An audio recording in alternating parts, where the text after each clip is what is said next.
support this wind farm. We need to be telling our town reps, we need to be telling our legislators, we need to be telling everybody that will listen that this is something that we want. I need you to write letters to the Cape Cod Times in support of this. I need you to write letters to the Falmouth Enterprise. I need you to talk to everybody that you can to make sure that this project happens. And also, I would highly recommend that when you receive email action alerts from us, to take action on those. One of the things that's going to be coming up is we need people to comment on an environmental statement. We'll be sending out an email on that even on Monday. So when you receive these emails, make sure that you take the action, because we really need your support.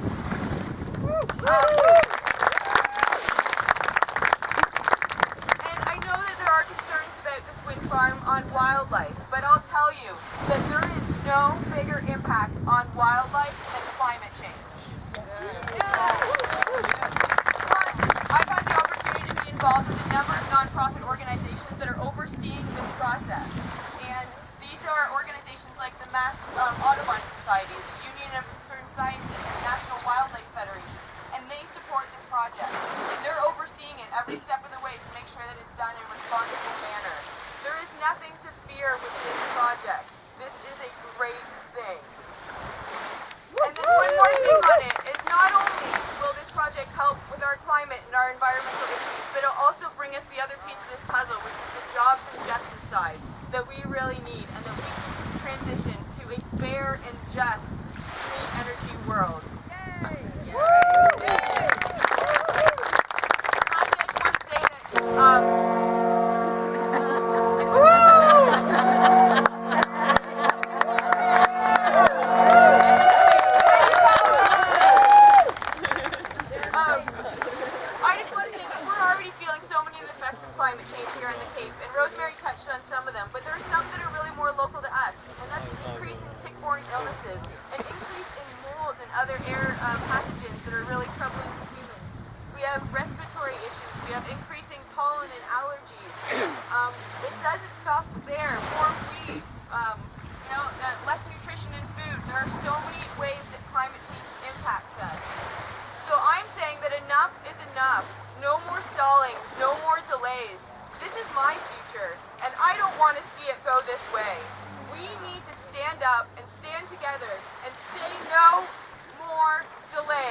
enough is enough. Come on, man.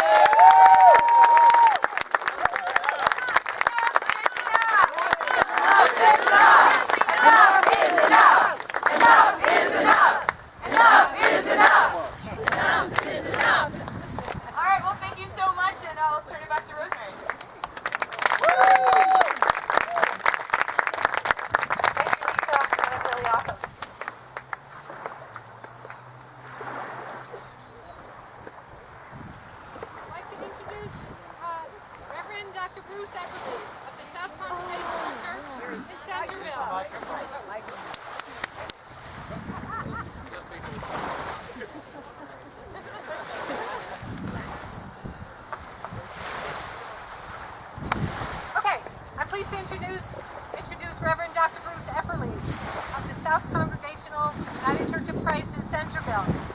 Bruce is a nationally known pastor, educator, and author, and has written over 30 books, including Process Theology, A Guide for the Perplexed, which explores the human response to climate change and the ethics of living in our small, shared, tropical culture. Here you go, Bruce. Thank you. I think this is an example that it takes more than one to solve a problem. And here I'm this afternoon, and I'm here to talk about beauty. Beauty is often overlooked in the discussion of the environment. We're here to talk about beauty, the beauty that we observe and the beauty that goes forth whether or not we use it, whether or not we observe it. We're here to ask a question that was posed by Cape Cod author Mary Oliver.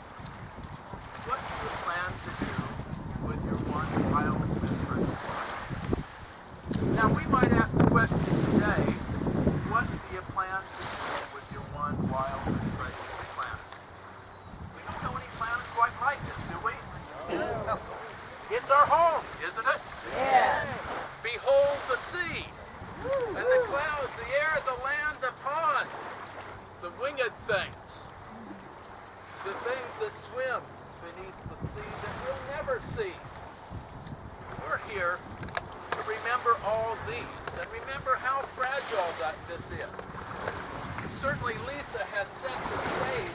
I couldn't imagine a better presentation. She certainly channels the spirit of someone I also know, Bill McKibben. So she channels the spirit of Bill in this day, in this time that we are in serious trouble. The religious traditions, each in their own way, proclaim that the world is full of the glory of God, or of the spiritual, of the holy, by whatever name you call her, or it, or him. The world is full of glory. But yet, as Pope Francis says, we have made the earth a garbage dump. And as this sign says over here, by 2050, there'll be more plastic in the ocean than fish. That certainly is a telling comment, unless we change our ways. And certainly in the tradition I come from, we take seriously prophets. And prophets always present an alternative vision. An alternative vision to those who chant, "Drill, baby, drill." You've heard that chant before. For whom the words of prophets are drowned out by the need to make profits. In fact, the matter is, we can have sustainable economies that serve everyone. And I'm glad that this program today is about not just the environment, but connected with jobs and justice and care for the vulnerable. Because we know at the end of the day, they're all connected. Nothing is separate. And so today we proclaim the beauty of the earth and know that we have the responsibility. We have the responsibility as the caretakers to be, as the Hebraic tradition, Jewish tradition says, to be God's partners in tikkun ha'olam, to mend the world. And so we rise, as Maya Angelou says today, we rise for the ocean, for the sea, for the land, for children and grandchildren and great-grandchildren, for 7 generations we rise and then some, and ask the question, what shall we do with our one wild and precious planet? Thank you.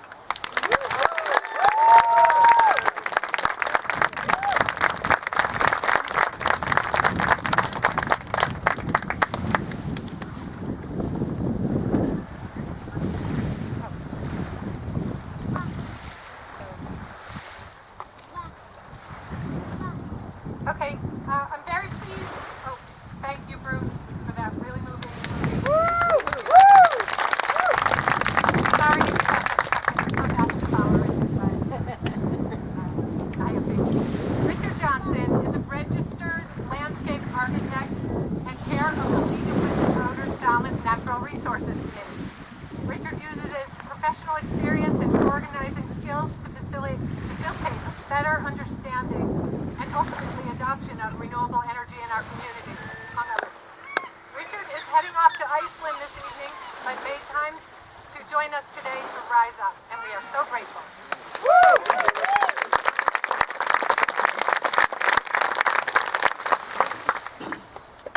Thank you, Rosemary, and thank you all for coming today. This is a great turnout. We're very excited about this.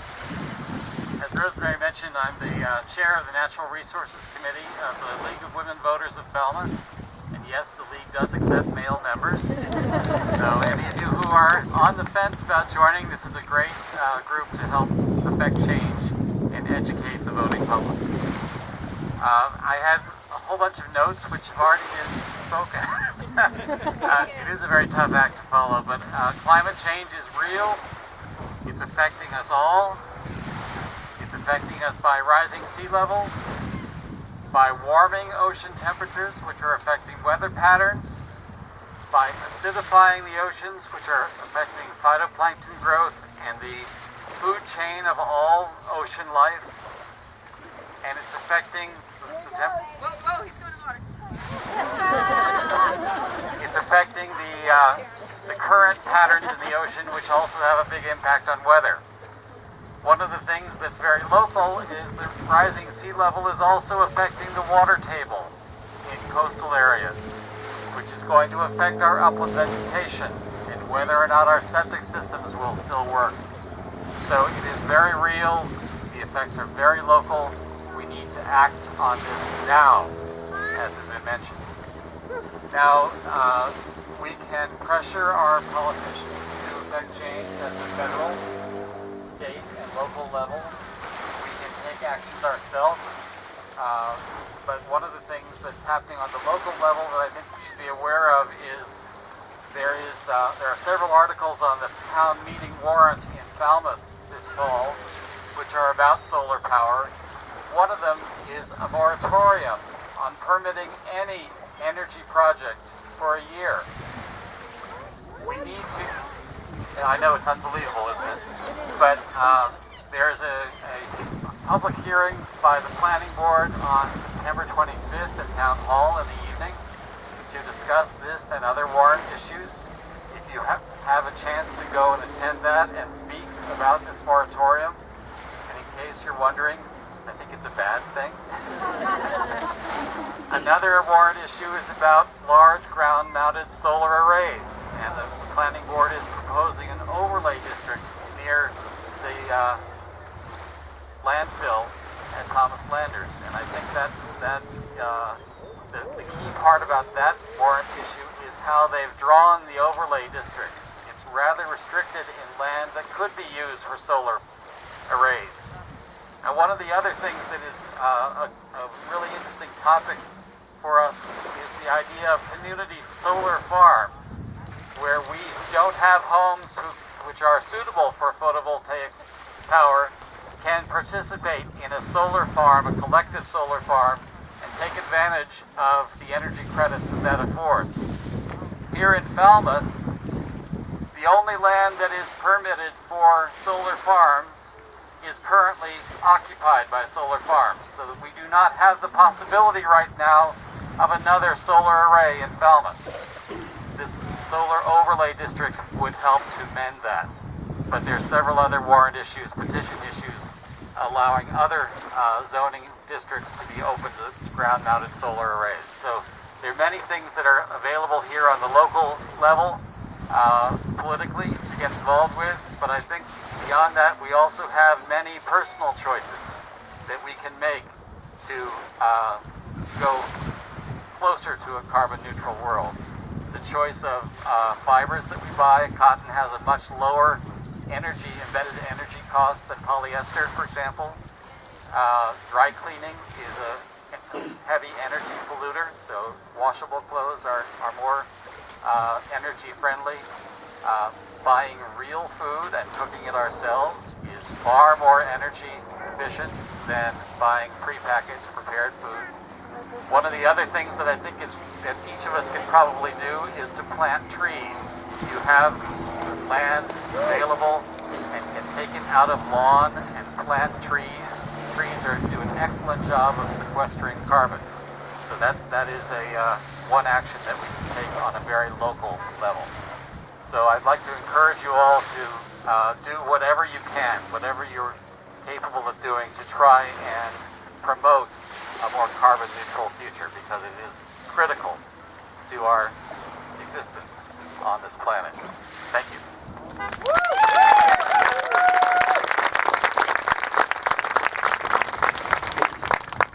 Now to speak.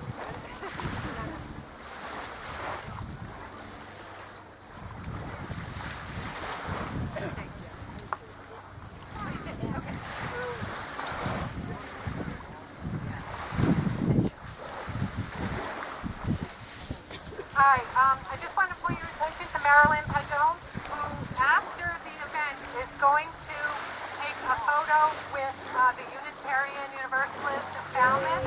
So look for her before you leave. And then she'll share her photo with our actors. Okay, next I'd like to introduce a young couple from Massachusetts and California, but they came from California. They're on an amazing journey, which they'll tell you about. Shahir Masri and Albina Solaris, two young people who have taken a pause on their careers to travel the country in a rented electric vehicle with a mission to raise awareness of the urgency of the climate crisis. From coast to coast, they're listening to people's personal stories of climate disruption and communicating what they learned to inspire people to make climate a central issue in the 2018 midterm election. Their project is called On the Road for Climate Action, and you can find them on the web, and they also have a GoFundMe page. So, Shahir and Akina, welcome and thank you for being here.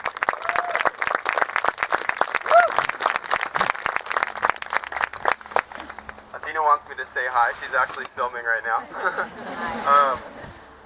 Thanks everybody for turning out. This is such an incredibly important cause. I've been following the climate issue for over a decade now, since I was basically fresh out of high school.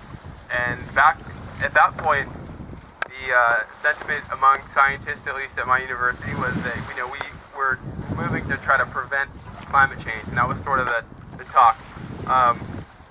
Today, it's not so much about preventing climate change, because we've already committed ourselves to some amount of climate change. The sentiment has changed already in this 10 or so year period to preventing the worst of climate change.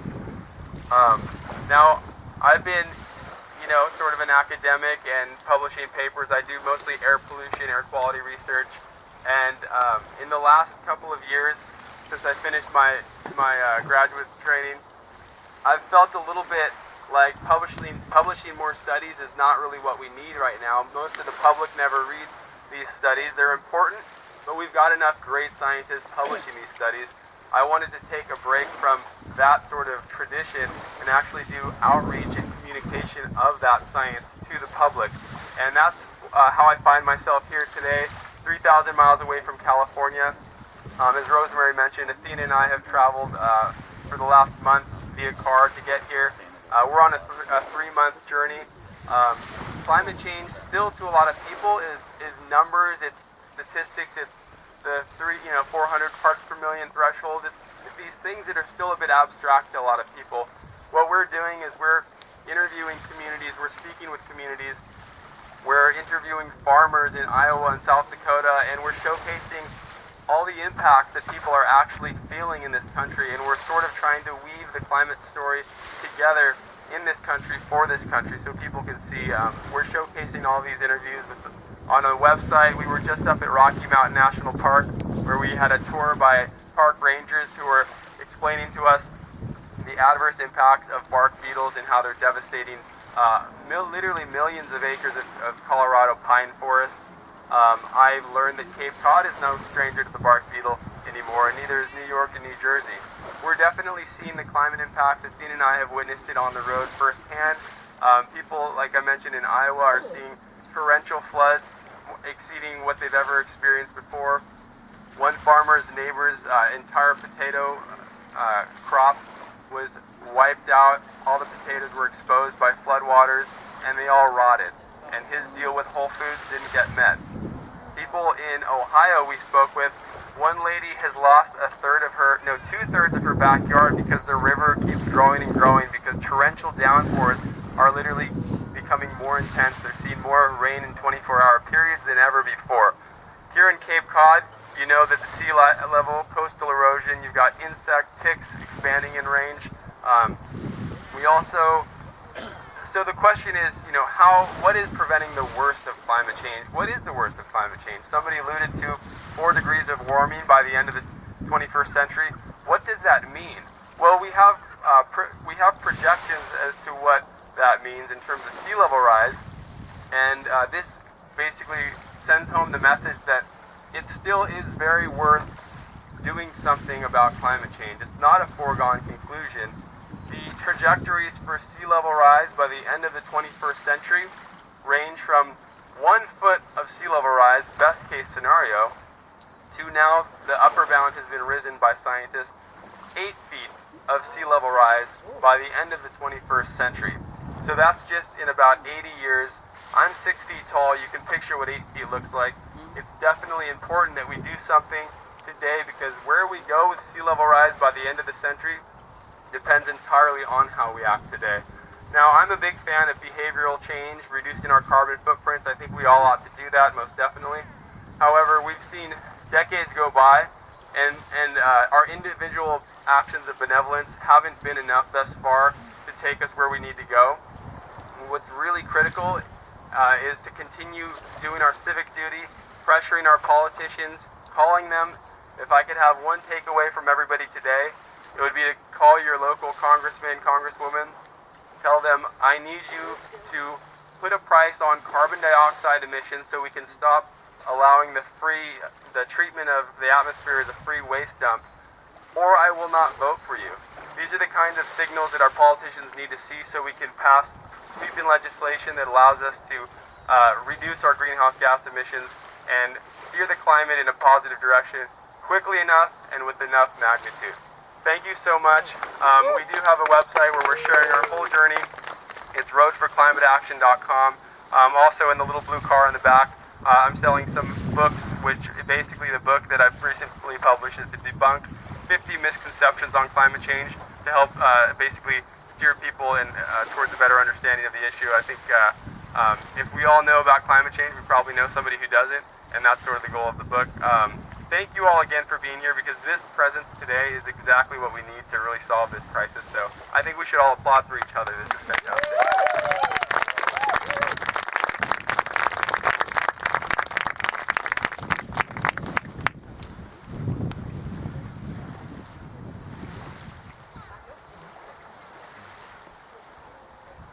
Hey everybody, can you hear me? No. Can you hear me? Yeah. Thank you all so much for coming out. This is a great turnout on a Saturday morning when, I don't know about you guys, I am not completely caffeinated yet, so forgive me. My name is Pamela McCarthy. I'm on the leadership of Engage Falmouth. So happy to see you all here. So you've heard a lot of the facts and figures. You've heard people sort of talking about what climate change is. I feel like we all know that. So how many parents are here? Right? God bless you all for picking up my slack. I don't have children, but I do have a niece and a nephew. And I lie awake at night because I think to myself what this place will be like when they are my age at, well, we're not going to say. Fine, 49. When they're 49 and what this place will look like. And what they will say to me when they say, Aunt Pamela, you guys knew about this for years. You knew about this since the 50s, since the turn of the century. Scientists knew about this. Why didn't you do anything about it? And what am I supposed to tell them? Well, you know, it would take a lot of work. Very inconvenient. Kind of expensive, really. I mean, I liked my big car. So I'm going to ask you guys to do some things here. This is the part where I ask you to do things. Sorry. First of all, we have elections coming up. I am not going to tell you or endorse any specific candidate. I will tell you to find the candidates who are good on this issue or who can be prodded on this issue. And I want you to, if you can do knock doors, phone bank, do everything you can do to get the people who will protect our environment elected. And I don't care what party they're part of. Just do it. Yeah. Number two, once the elections are over, I'm sorry the work's not done. I told you, there's a lot of work to this. There are organizations who are doing the work. Join these organizations, get on their mailing list, because you want to hear about things that are going to be happening, things coming down the pipeline, both locally, statewide, regionally, nationally. That's more than both, sorry. As I said, not much coffee today. Call those representatives when these things come up and tell them that you want them to take action. Third, don't ignore local initiatives. I know this has been covered. Right now, a lot of folks think that the big sexy thing is national stuff, and you're right, it's big, it affects us all, but so do very local initiatives. And you'd be surprised, every town has local issues that can affect the environment, local issues that affect climate change. Every time, you spring up huge new developments, that affects the environment, it affects climate change. So we need to stay on top of what's going on locally. So you know what? Read your local newspaper. I want you to get involved in local politics. I want you to keep track of what your select board's doing. I want you to know what your planning board is doing. It's not glamorous, but it's necessary. So I'm going to tell you now, to stay active and stay engaged and stay on top of this, because if we do not take care of this planet, it will not take care of us. Thank you.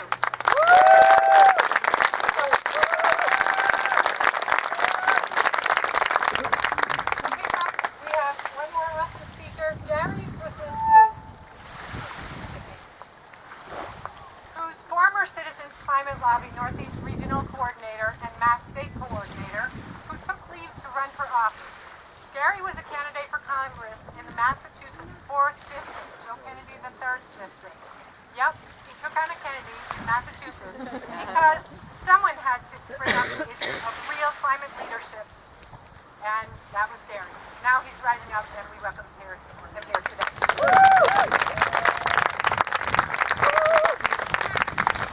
Hi everybody. Nice to see you all here today. So, as Rosemary said, I did just finish running in the Democratic primary. I did just finish running in the Democratic primary for U.S. House of Representatives for the Massachusetts 4th Congressional District. My opponent was a guy named Joe Kennedy. I got 6.5% of the vote, or 4,000 out of 63,000 votes cast. I think, as you can imagine, there are very few people in the world willing to take on a Kennedy, especially in Massachusetts, yet that's what I did. And a lot of people came up to me when I was running, and they said it took a lot of courage to take on that type of a challenge. But every time somebody said that to me, I disagreed with them. In fact, on a very personal level, I didn't really feel as though I had very much choice. To understand why I say that, you need to know that the idea of running came to me after I realized that 2018 would be another national election year, in which the only mention of climate change would be how little climate change was mentioned. That was a pretty depressing thought. But it was quickly followed by my realization that it wouldn't have to be that way if somebody chose to run on a platform of climate action. And once I knew that I didn't have much choice in the matter. I wasn't going to find somebody else to run against a Kennedy. I will say that I wasn't always this determined, or indeed even well prepared enough to take on this type of a challenge. And that determination and this preparedness actually came from my work as a volunteer with Citizens Climate Lobby. So Citizens Climate Lobby is a grassroots political organization. They work to develop the political will for a sustainable climate.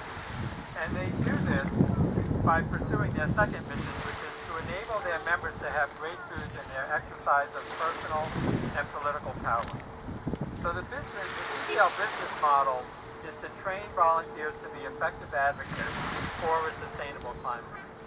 I was a member of detail from 2010 to 2017. As Rosemary said, I'm currently on leave of absence. In that time, I'd been to Washington 9 times. I'd had about 50 meetings with members of Congress on the topic of climate change. I'd written a lot of letters to the editor, and I'd written several op-eds, and I'd also been out speaking to a number of audiences around the state, in that role. I was a leader of the Boston chapter, a leader and founder of the Boston chapter of CCL, and also held volunteer positions as Northeast Regional Coordinator and Massachusetts State Coordinator. So all of this gave me the knowledge and experience to feel confident that I could challenge a sitting member of Congress, running almost exclusively on the topic of climate change. And you can see with what the other speakers have said this morning that it's very important that we all develop that type of facility to be able to go in and talk with our members, our selectmen, members of the Board of Selectmen, and whoever else is in local government as well as in state government. My story is really only one of thousands of stories that are similar to this across Canada and across the United States, and indeed worldwide. And we are worldwide because James Hansen, everywhere he goes, he keeps mentioning Citizens Climate Lobby, and then we get phone calls from every corner of the world looking to start a chapter. And so there are many, I actually discovered that there are 2 other members of Citizens Climate Lobby who have run for Congress But there are many other small, medium, and large success stories that people have on a daily basis. Some of these include a volunteer who went to Florida and got a Democratic member of Congress and a Republican member of Congress to form something called the Bipartisan Climate Solutions Caucus. A CCL volunteer helped to birth that organization in the Congress, and they're up to 84 members today, split evenly between Republicans and Democrats, and they get together and talk about climate solutions. Another volunteer from upstate New York got their Republican member of Congress to introduce a resolution, which is now referred to as the Republican Climate Change Resolution. And this resolution calls for the Congress to act on the best available science to act on the issue of climate change. I also know a local volunteer in Boston who has written and published over 700 letters to the editor around the country on the topic of climate change. So Citizens Climate Lobby isn't your run-of-the-mill environmental organization. Many organizations will ask you to get on your mailing list, they'll ask you for money, and they'll ask you to put your name on a petition. Citizens Climate Lobby asks you to get engaged, go to their national conference in June, and then their Congressional Education Day in November, and to actually learn how to be effective advocates for the climate. We call CCL a transformational model, and I can tell you that 8 years ago, before I started with Citizens Climate Lobby, I was the worst person ever to public speaking. Judge for yourself whether it had any effect or not, but I would almost be paralyzed with fear. Today that's not the case anymore. Perhaps that's because of the urgency of the mission. So I encourage you to look into Citizens Climate Lobby. You can learn about them by going to citizensclimatelobby.org. You can find a chapter that's near you. A chapter that's close enough, start your own chapter, and just start doing whatever you can to figure out how you can be an effective advocate in the political sphere for a sustainable climate. Thank you very much for your attention.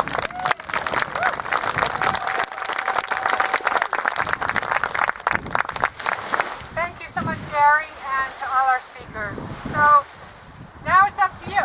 Okay, so what we're going to do is ask you to at least take positions standing for the moment about 4 or 5 people apart so that we can get a sense of how many folks it will take to fill up our letters, SOS.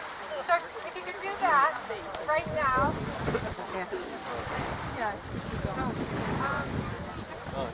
When someone fix the O, it's not quite right.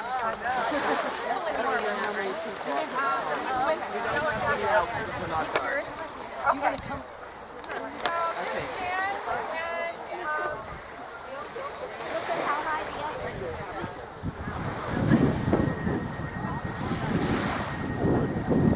just stand and about 4 feet to start. But if you don't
squeeze in. It looks like a curly Q at the end. Yeah, just find a way. These photos, by the way, are going to be here. 350.org, women.org, all day. So check the website today and make sure not. And then share it with the hashtag Rise for Climate. Hashtag Rise for Climate. Share it on Facebook. All your friends, family, send it to your elected officials. Let them know. Take a personal note. That's my idea.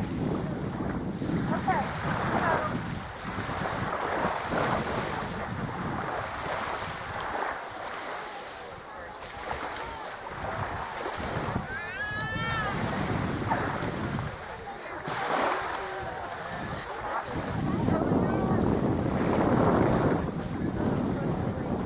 okay. All right, I think we have a beautiful shot. Right now, okay. We just added this. Margot suggested this morning. We're going to chant out the universal signal for SOS. Correct me if I'm wrong, Bill, but dit, dot, dot, dot, dit, dit, dit.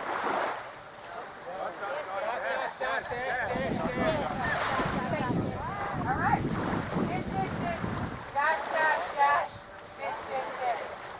And then silent. Let's have it. 1, 2, 3. And then we'll do it again.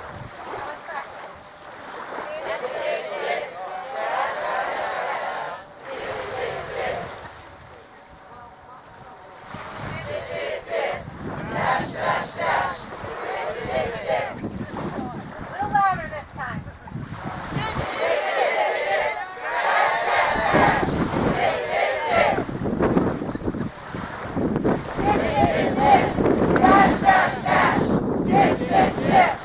Alright, one more time with all you got.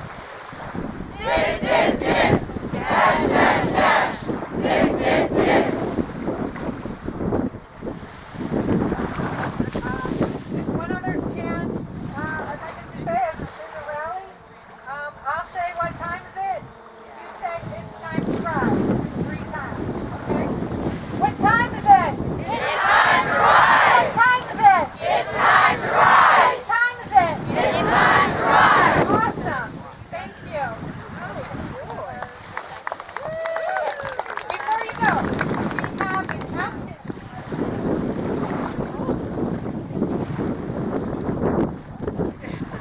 Okay, we have found these actions that you can take. Cody will be handing it out where we had our end.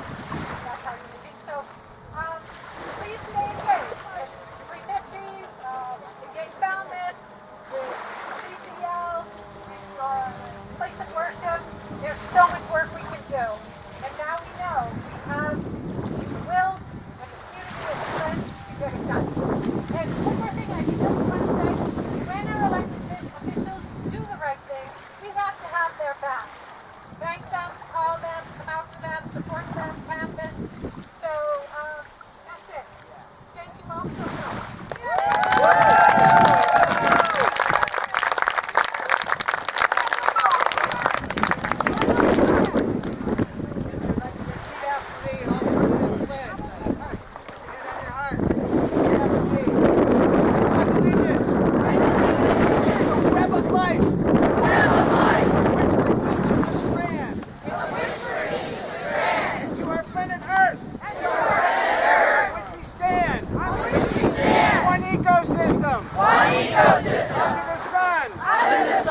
Interdependent.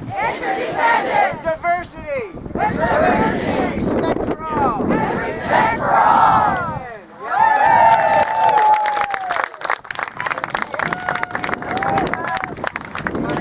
Marilyn's ready for her photo op, and also 350 Cape Cod is selling t-shirts. If you'd like to support us, buy a beautiful Sling for Slim t-shirt, $20. Helps us put on programs like this.